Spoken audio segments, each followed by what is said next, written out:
Vijayawada new రాజేశ్వరిపేటలోని diarrhoea కేసులు విజృంభిస్తున్నాయి. గత 4 రోజుల నుంచి కూడా డయేరియాకి సంబంధించి బాధితులు పెరిగిపోతున్న నేపథ్యంలో రాజరాజేశ్వరిపేటలో ఒక స్కూల్కి సంబంధించిన బిల్డింగ్లో ఇక్కడ ప్రత్యేకంగా వైద్య శిబిరాలను ఏర్పాటు చేశారు. ఎవరైతే అనారోగ్యంతో లక్షణాలు ఉన్నటువంటి వారందరికీ కూడా ఇక్కడికి తీసుకొచ్చి పరీక్షలు నిర్వహిస్తున్న పరిస్థితి కనిపిస్తుంది. మరోవైపు డయేరియా బాధితులు అంతా కూడా ఇక్కడికి పెద్ద ఎత్తున చేరుకుంటున్న పరిస్థితి కనిపిస్తుంది. ఇప్పటికే దీనికి సంబంధించిన ఏర్పాట్లు చేసినప్పుడు కూడా డయేరియా బాధితులు ఇప్పటికీ అంటే గత 4 రోజుల నుంచి కూడా డయేరియా పెరిగిపోతున్న నేపథ్యంలో దాదాపు 100 మందికి పైగా కేవలం ఒక్క న్యూ రాజరాజేశ్వరిపేటలోనే 100 మందికి పైగా డయేరియా బాధితులు ఉన్నట్లు కూడా తెలుస్తుంది. ఇప్పటికే డయేరియాతో ఒక ఇద్దరు మరణించినట్టు కూడా సమాచారం అందుతుంది. కొద్దిసేపటి క్రితం ఈ ప్రాంతాన్ని మంత్రి నారాయణ కూడా పరిశీలించారు. బాధితులతో మాట్లాడి వారిని పరామర్శించి దానికి సంబంధించిన ఏర్పాట్లన్నీ కూడా అధికారులను ఆదేశించిన పరిస్థితి కనిపిస్తుంది. మొత్తం ఇక్కడ ఈ ప్రాంతంలో మీరు ఒకసారి విజువల్స్ చూడవచ్చు. కేవలం అంటే రాజరాజేశ్వరిపేటకు సంబంధించి కేవలం ఈ ఒక్క ప్రాంతంలోనే మీరు చూస్తున్నటువంటి ఈ ప్రాంతంలోనే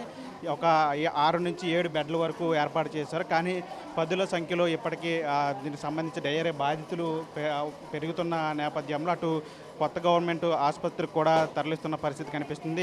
ఎవరికైతే లక్షణాలు ఎక్కువ ఉంటే డయేరియా తీవ్రత ఎక్కువ ఉన్న వారికి ఇక్కడి నుంచి కొత్త గవర్నమెంట్ ఆసుపత్రి కూడా పంపిస్తున్న పరిస్థితి కనిపిస్తుంది. మొత్తం పూర్తిగా కూడా అంటే డయేరియా బాధితులు పెరిగిపోతున్న నేపథ్యంలో ఇక్కడ బెడ్ల కోసం కూడా ఇక్కడ పేషెంట్లు ఇబ్బంది పడుతున్న పరిస్థితి కనిపిస్తుంది. కొద్దిసేపు అమ్మ ఏంటి బెడ్ ఇవ్వలేదా మీకు? ఏంటి ఇప్పుడే అయిపోయింది, సెలైన్ ఎక్కిచ్చారు ఇప్పుడే. ఎలా ఉందమ్మా? మోషన్స్ ఇంకా అవుతున్నాయి, తగ్గాలి. నీరసంగా ఉంది బాగా. వాటర్ ప్రాబ్లం అంటున్నారు, మరి ఏదో అనేది కన్ఫామ్గా ఏమీ తెలియదు. వాటర్ ప్రాబ్లమే అంటున్నారు. అంటే ఏం చెప్తున్నారండి డాక్టర్లు? ఏం చెప్తున్నారంటే ఇక్కడ వైద్య సదుపాయాలు అందుతున్నాయా సక్రమంగా? అన్నీ బాగానే ఉన్నాయండి. ఏం లేదు, సిలైన్లు పెట్టి పంపిస్తున్నారు, మెడిసిన్ కూడా రాసిస్తా అన్నారు. మా ఏరియాలో చాలామంది, మా ఫ్రెండ్ సర్కిల్లోనే చాలామందికి వచ్చిందండి. అందరూ గవర్నమెంట్ హాస్పిటల్కి వెళ్ళి కొంతమంది ట్రీట్మెంట్ తీసుకుంటున్నారు, కొంతమంది ఇక్కడికి వస్తున్నారు. దురదలు వంటివి కూడా వస్తున్నాయి. మెడిసిన్ ఇస్తున్నారు, అంతా బాగానే ఉంది, బాగానే చూసుకుంటున్నారు. బెడ్లు ఎమ్మంటే ఇప్పుడే తెప్పించారు, మార్నింగ్ అన్నీ తెప్పించి మళ్ళీ బెడ్లు వేశారు. ఇంకా తెప్పిస్తున్నారంట బెడ్లు. అదే చూస్తున్నాం కదా, అంటే మొత్తం ఈ డయేరియాకి సంబంధించి గత కొన్ని రోజులుగా కూడా పెద్ద ఎత్తున డయేరియా కేసులు పెరిగిపోతున్న నేపథ్యంలో ఎక్కడికక్కడ వైద్య సదుపాయాలు కూడా అధికారులు, అటు మున్సిపల్ అధికారులు, వైద్య అధికారులు అందరూ కూడా కసరత్తులు చేస్తున్న పరిస్థితి కనిపిస్తుంది. ప్రధానంగా అంటే డయేరియాకి సంబంధించి ఎక్కువ కేసులు ఎక్కువ ఉన్న నేపథ్యంలో అంటే ఆ లక్షణాలు ఎక్కువ ఉన్న వారిని వెంటనే హఠాత్తున కొత్త గవర్నమెంట్ ఆసుపత్రి కూడా తరలిస్తున్న పరిస్థితి కనిపిస్తుంది. ఇప్పటికే చాలామందిని అటు కొత్త ప్రభుత్వ ఆసుపత్రికి తరలించిన పరిస్థితి కనిపిస్తుంది. మీరు ఒకసారి విజువల్స్లో క్లియర్గా చూడొచ్చు. దీనికి సంబంధించి మొత్తం అంటే డయేరియాలకు సంబంధించి గత కొన్ని రోజుల కంటే వాటర్ కలుషిత నీరే ప్రధానంగా కారణంగా చెప్తున్నారు. అయితే దీనికి సంబంధించి నమూనాలను కూడా అటు బ్లడ్ రక్త పరీక్షలు కావచ్చు లేదా ఇతర పరీక్షలు కూడా చేసి ల్యాబ్లకి పంపించిన పరిస్థితి కనిపిస్తుంది. ప్రధానంగా కలుషిత నీరు వల్లే ఈ సమస్య అంతా వచ్చినట్లు కూడా అటు బాధితులు కూడా చెప్తున్న పరిస్థితి కనిపిస్తుంది. అయితే అధికారులు మాత్రం దీనికి సంబంధించి పూర్తిగా కూడా పరీక్షలు నిర్వహించిన తర్వాత ఏంటనేది కూడా చెప్తామని చెప్తున్న పరిస్థితి. మొత్తంగా విజయవాడ న్యూ రాజరాజేశ్వరిపేటకు సంబంధించి దాదాపు 100 మందికి పైగా ఇప్పటి వరకు కూడా ఈ డయేరియా బారిన పడినట్లు కూడా తెలుస్తుంది. ముఖ్యంగా ప్రధానంగా పారిశుద్ధ్యం సరిగ్గా లేకపోవడం, ఇక్కడ మున్సిపల్ అధికారులు నిర్లక్ష్యం కొట్టొచ్చినట్టు కనిపిస్తున్న నేపథ్యంలో అటు ప్రజలందరూ కూడా ఆందోళన వ్యక్తం చేస్తున్నారు. ఇప్పటికైనా సరే ఈ న్యూ రాజరాజేశ్వరిపేటకు సంబంధించి ఈ వాటర్ కలుషిత సమస్యను పరీక్షించారు. లేని పక్షంలో ఇంకా ఈ కేసులు పెరిగే అవకాశం ఉందని చెప్పి వాళ్ళందరూ కూడా ఆవేదన వ్యక్తం చేస్తున్న పరిస్థితి కనిపిస్తుంది. అటు మంత్రి నారాయణతో పాటు అధికారులు, కలెక్టర్లు అంతా కూడా క్షేత్రస్థాయిలోకి వచ్చి పరిస్థితులన్నీ కూడా చక్కదిద్దే పనిలో పడినట్టు కూడా తెలుస్తుంది. సిద్ధుతో మన ఆర్టీవీ న్యూ రాజరాజేశ్వరిపేట నుంచి. ఈరోజు అందరికీ తెలిసింది ఆర్ఆర్ పేటలో యాక్చువల్గా ఏదైతే డయేరియాతో యాక్చువల్గా హాస్పిటల్లో కొందరిని చేర్చడం అయింది. మొత్తం ఇంతవరకు ఒక 46 మంది ఈరోజు యాక్చువల్గా హాస్పిటల్లో ఉండాలి. 46 మందితో మాట్లాడటం జరిగింది. అయితే అధికారులు టైంలో అటు హెల్త్ డిపార్ట్మెంటు, ఇటు మున్సిపల్ శాఖ, అదేవిధంగా ఇక్కడ ప్రజాప్రతినిధులు వెంటనే దీని మీద రియాక్ట్ కావటం, వెంటనే హాస్పిటల్లో చేర్చడం. వాళ్ళందరికీ యాక్చువల్గా వామిటింగ్స్ అండ్ మోషన్స్ ఉన్నాయి. అయితే నేను ఆల్మోస్ట్ 46 మందితో మాట్లాడాను. అయితే వాళ్ళకి అందరికి కూడా వామిటింగ్స్ తగ్గినాయి, మోషన్స్ కూడా కొందరు తగ్గినాయి. కొందరు డిశ్చార్జ్ అవుతున్నారు, కొందరు ఇవాళ ఈవినింగ్, కొందరు డిశ్చార్జ్ అవుతారు. ఏదేమైనప్పటికీ ఇప్పుడే మా యొక్క మున్సిపల్ శాఖలో డైరెక్టర్ ఆఫ్ మున్సిపల్ అడ్మినిస్ట్రేషన్ వారు కూడా వచ్చిన్నారు యాక్చువల్గా. అదేవిధంగా పబ్లిక్ హెల్త్ అని పిలిపించాం. ఆల్రెడీ ఒకసారి టెస్ట్ చేశారు, వాటర్ టెస్ట్ చేస్తే వాటర్ టెస్ట్లో ఎటువంటి ప్రాబ్లం లేదని వచ్చింది. అయినప్పటికీ మరొకసారి ఎక్కడన్నా ట్యాప్స్లోకి ఎక్కడన్నా ఈ డ్రైన్స్ వాటర్ ఎక్కడన్నా కలిసే ఛాన్స్ ఎక్కడన్నా ఉందా అనేది మళ్ళీ ఒకసారి పరిశీలించమని ఇప్పుడు అధికారులందరూ ఇమీడియట్గా దాని మీద ఫోకస్ చేశారు. వాళ్ళలో ఒక 5 మంది మాత్రం అక్కడ లోకల్గా ఎక్కడైతే క్యాంప్ పెట్టారో అక్కడ వాళ్ళకి సెలైన్ ఎక్కిచ్చారు, మిగతా వాళ్ళకి ట్యాబ్లెట్స్ ఇచ్చింది. నిన్నటికి వాళ్ళకి చాలా తగ్గిందన్నారు. ఏదేమైనప్పటికీ జాగ్రత్త తీసుకోవాల్సిన బాధ్యత ప్రభుత్వం ఉంది. ముఖ్యమంత్రి గారు కూడా మార్నింగ్ యాక్చువల్గా ఫోన్ చేశారు, దాని మీద చేయంగానే యాక్షన్ రావడం జరిగింది. దీని మీద క్షుణ్ణంగా పరిశీలించి అన్ని టెస్టులు చేసి ప్రాబ్లం లేకుండా చేయడం జరుగుతుంది. Thank you. ఒకసారి టెస్టులు చేస్తే ఆ టెస్టుల్లో ఎటువంటి ప్రాబ్లం లేదు. అయినప్పటికీ డీప్గా మరొక టెస్ట్ కొన్ని చేయమన్నాను. అది చేసిన తర్వాత మనకి ఏదైనా తెలుస్తుంది. Thank you. ముందస్తుగా తీసుకోవాల్సినటువంటి చర్యలు తీసుకోకుండా పట్టణాల్లో, నగరాల్లో ప్రజల యొక్క జీవన విధానాల పట్ల జాగ్రత్త తీసుకోకుండా ఇప్పుడు మీటింగ్ పెట్టుకుంటా ఉన్నారు అధికారులు. ఓ పక్కనేమో వరదలాగా, ప్రవాహంలాగా ప్రజలందరూ కూడా వాంతులు, విరోచనాలతో 48 గంటల నుంచి మాకు ఒకటే ఇబ్బందిగా ఉంది అని చెప్పని హాస్పిటల్కి వస్తామంటే కనీసం ఇక్కడ ఇంకొక 10 మంది వస్తే వాళ్ళకి సంబంధించినటువంటి మెడిసిన్ కూడా వేసుకోలేనటువంటి పరిస్థితి అయితే ఈరోజు కనబడతాం. మెడిసిన్ కూడా ఇంప్రూవ్ చేసుకోవాలి, మందులు ఇవ్వాలి, సెలైన్లు పెట్టాలి. ఇక్కడి నుంచి ఏదంటే పెద్ద హాస్పిటల్కి పంపించాలి. కాబట్టి నేనేమడుగుతున్నానంటే ప్రభుత్వం పూర్తిగా వైఫల్యం చెందింది, విఫలమైంది. అది అందులో ఎటువంటి సందేహం లేదు. అధికారులు ఇప్పుడు మీటింగ్ పెట్టుకోవడమే. 48 గంటల నుంచి ఈ ప్రాంతం అంతా కూడా అస్తవ్యస్తంగా ఉంటే, ప్రజల యొక్క జీవన స్థితిగతులన్నీ కూడా అతలాకుతలం అయిపోతూ ఉంటే, సామాన్యులు ఒక్కొక్క కుటుంబంలో 4-5 ఇబ్బంది పడతా ఉంటే ఏం చేయాలి, ఎవరికి చెప్పుకోవాలి? వాళ్ళు ప్రభుత్వం కూడా సంఖ్యని కరెక్ట్గా చెప్పట్లేదు.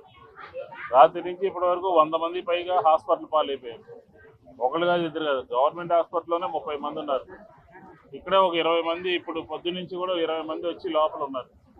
సరిగా బెడ్స్ పెట్టుకుని అందుబాటులో పెట్టుకున్నటువంటి పరిస్థితి లేదు. ప్రభుత్వం ఉదాసీనంగా ఉన్నట్టుగా కనబడుతోంది. మంత్రి నారాయణ గారు వచ్చారు, ఆయన ఇంకా దాన్ని పరిస్థితిని ఇప్పటికీ ఇంకా తెలుసుకోలేదని చెప్తున్నారు.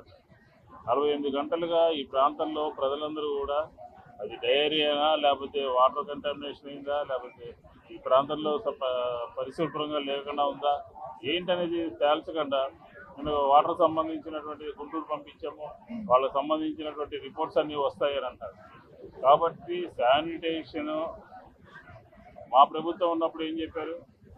చెత్త ప్రభుత్వం, చెత్త మీద డబ్బులు వసూలు చేస్తుంది అని చెప్పి మమ్మల్ని విమర్శించడమే సరిపోయింది తప్ప, ఈరోజు అధికారంలో ఉండి మీరు ఏం చేస్తున్నారు? మా వ్యవస్థనంతా కూడా తొలగించేసి ట్రాక్టర్లు పెట్టి, ఊరు సందు ట్రాక్టర్లు పెట్టి చెత్తను తీసుకెళ్ళడానికి కూడా వారానికి ఒకసారి, 10 రోజులకు ఒకసారి తరలిస్తా ఉన్నారు. ఇంత జనసమ్మర్దం కలిగినటువంటి సామాన్యులు ఉండేటటువంటి ప్రాంతంలో ఎంత జాగ్రత్త తీసుకోవాలి, ఎంత శానిటేషన్ విషయంలో ఎంత చేయాలి? సైడ్ డ్రైన్స్ క్లీన్ చేయట్లేదని చెప్పి నేను ఎదుర్కొండ రోడ్లోకి వెళ్తే నేను ఈవినింగ్ అందరూ చెప్తున్నాను, సైడ్ డ్రైన్స్ 4 రోజులు అయిపోయింది ఈ ప్రాంతంలో సైడ్ డ్రైన్స్ క్లీన్ చేయకండి. డ్రైనేజీ వ్యవస్థ సరిగా లేదు, సైడ్ డ్రైన్స్ క్లీన్ చేయట్లేదు. వాటర్ సరిగా వస్తుందో లేదా ఎప్పటికప్పుడు ఎవ్రీడే చెక్ చేసుకోవాల్సినటువంటి అవసరం ఉంది, అది కూడా లేదు. అలాగే ఇప్పుడు చేతులు కాలిన తర్వాత ఆకులు పట్టుకున్న సొంతంగా అధికారులందరూ కూడా ఇక్కడ మీటింగ్ పెట్టుకుని పరిస్థితి ఏమీ లేదు, అదుపులో ఉందంట. పరిస్థితి ఎక్కడ అదుపులో ఉంది? 48 గంటలు దాటింది. 48 గంటల కన్నా ముందే ఈ వాతావరణం మారింది. అసలు అది కూడా కాకుండా వర్షాకాలంలో సీజనల్ వ్యాధులు వస్తున్నటువంటి తరుణంలో అనేక రకాలైనటువంటి చర్యలు తీసుకోవాలి ప్రభుత్వం. ఆ చర్యలు తీసుకోవడంలో కూడా వెనకబడిపోయింది. విజయవాడ నగరంలో ఉన్నటువంటి పరిస్థితిని ఒకసారి మనం గమనిస్తే ప్రభుత్వం ఉందా లేదా అనేది స్పష్టంగా ప్రజలందరికీ కూడా ఉంది. పట్టించుకున్నటువంటి వాళ్ళు ఎవరు కూడా లేరు. కాబట్టి ప్రభుత్వం యొక్క వైఫల్యం ఉంది. ఇప్పటికైనా సరే మారినటువంటి పరిస్థితుల్ని దృష్టిలో పెట్టుకుని ఇక్కడ ఒక మినీ హాస్పిటల్ లాగా ఏర్పాటు చేయాలి. ఇప్పటికే పేషెంట్లు అందరూ కూడా కుర్చీల్లో కూర్చుని సెలైన్లు పెడతానికి ఇబ్బంది పడుతున్నటువంటి పరిస్థితి అయితే మనకి స్పష్టంగా కనబడుతూ ఉంది. హెల్త్ ఎమర్జెన్సీ ఇక్కడే కాదు, ఈ డివిజన్లోనే కాదు, ఇంకా ఇతర డివిజన్స్లో కూడా యుద్ధ ప్రాతిపదిక మీద శానిటేషన్, వాటర్ సప్లై ఈ రెండింటి విషయంలో ప్రభుత్వం జాగ్రత్త తీసుకోవాల్సినటువంటి అవసరం ఉంది. అది మనకు కొట్టొచ్చినట్టు కనబడతా ఉంది. ఇంకా ఇక్కడికి వచ్చినటువంటి పేషెంట్ని గవర్నమెంట్ హాస్పిటల్కి లేదా ప్రైవేట్ హాస్పిటల్కి మెరుగైనటువంటి వైద్యం అందించాలి అని చెప్పి ఈ సందర్భంగా వైఎస్ఆర్ కాంగ్రెస్ పార్టీ డిమాండ్ చేస్తారు. 100 మందికి పైగా ఇవాళ ఆసుపత్రి పాలయ్యారు. 2 చనిపోయినట్టుగా సమాచారం వచ్చింది. ప్రభుత్వము వైద్య శాఖలు మాత్రం మాదేమీ సంబంధం లేదు, ఎక్కడో ఆహారం తిన్నారు, దానివల్ల వచ్చిన చేతులు దులుపుకుంటున్నారు. ఇది సరికాదు. జనమందరూ నీటి కాలుష్యం వల్లనే, స్వచ్ఛమైన మంచినీరు లేకపోవటం వల్లనే ఈ డయేరియా వచ్చి వాంతులు విరోచనాలు వచ్చి జనం చనిపోతున్నారు, అస్వస్థతకు గురవుతున్నారని భావిస్తూ ఉన్నారు. కిందటి సంవత్సరమే మొగల్రాజుపురం కానీ ప్రజాశక్తి నగర్, రాధానగర్లో సుమారుగా 10 మంది చనిపోయారు. 100 మంది ఆసుపత్రి పాలయ్యారు. అయినా దీని నుంచి గుణపాఠం నేర్చుకోలేదు. చేతులు దులుపుకునే పనే చేస్తూ ఉన్నారు. పేద ప్రజలు అత్యధికంగా నివసించే ప్రాంతాల్లో ఈ డయేరియా ఎక్కడో చోట ప్రతి సంవత్సరం వస్తూనే ఉంది. మంచినీటి పైప్ లైన్లు మార్చడం కానీ, నీటి కాలుష్యాన్ని అరికట్టడం మీద కానీ కార్పొరేషన్కి దృష్టి లేదు. ప్రభుత్వ శాఖల మధ్య సమన్వయం లేదు. మరి మున్సిపల్ మంత్రి గారు అమరావతి మంత్రిగా ఉన్నారు తప్ప మున్సిపల్ పట్టణాల గురించి ఎక్కువ పట్టించుకోవట్లా. ప్రపంచ స్థాయి సౌకర్యాలు కల్పిస్తూ ఉన్నారు. ఇప్పుడు ఇక్కడ రాజరాజపేటలోకి వస్తే కనీసం వైద్య శిబిరంలో మంచాలు కూడా 1/2 డజన్ సరిపెట్టారు. 10ల సంఖ్యలో వస్తున్నారు. వాళ్ళకి కావాల్సిన పేషెంట్లకి మంచాలు, డాక్టర్లు, సిబ్బందిని పెంచి వారందరూ కూడా ఇంకా పెరుగుతూ ఉన్నారు. గవర్నమెంట్ ఆసుపత్రికి వెళ్తే వైద్యం చేసి పంపించేస్తున్నారు. మళ్ళీ వాళ్ళు వచ్చి ఇక్కడ చేరే పరిస్థితి ఉంది. వాళ్ళకి సంపూర్ణమైన వైద్య సహకారం అందించాలి. దాంతోపాటుగా ఈ మంచినీటి సరఫరా బుడమేరు వరదలు వచ్చిన తర్వాత డ్రైన్లు దెబ్బతిన్నాయి, అలాగే పైప్ లైన్లు కూడా దెబ్బతిన్నాయి. మరోవైపు మీరు చూస్తే వైరల్ జ్వరాలు, డెంగ్యూ జ్వరాలు, మలేరియా జ్వరాలతో ఏ ఆసుపత్రికి వెళ్ళినా అందరూ ఆర్ఎంపీ డాక్టర్లు కార్పొరేట్ ఆసుపత్రుల్లో వేల లక్షల రూపాయలు ఖర్చు పెట్టుకున్నారు. నిన్నగాక మొన్నే తురకపాలెం గుంటూరు దగ్గర 30 మంది వరుస మరణాలు సంభవిస్తున్నాయి.